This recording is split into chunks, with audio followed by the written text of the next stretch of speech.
Imagine, your dad is one of the most famous physicists in the entire world.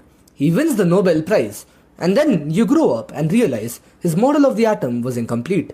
Well, I am Ruturaj Kulkarni, and this is episode 3 of the Nobel Minute. Now, let's spin that wheel.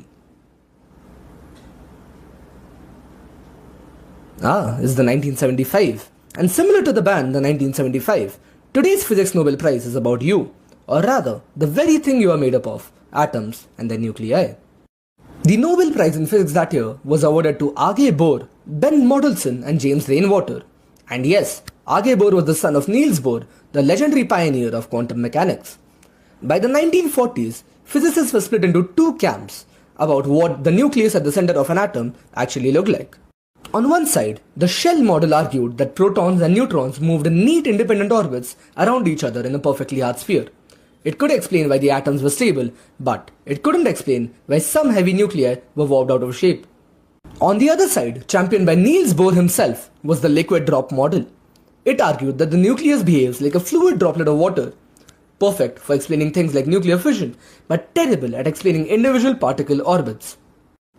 So, was it a rigid billiard ball or a sloshing water balloon? Well, James Rainwater proposed a wild idea, and Aage Bohr and Ben Mottelson ran the mat to prove it. It turned out it was both at the same time.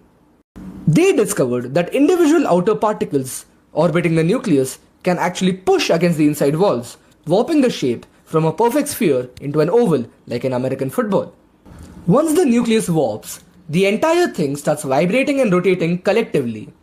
This unified collective model proved that individual particles and fluid motion constantly influence each other. Also, here's today's fun fact. Aage Bohr actually served as his dad Niels Bohr's personal secretary during World War II while he was hiding out in London and served on the Manhattan Project. Decades later, as we saw, Aage Bohr went back to his dad's favorite nuclear model and perfected it.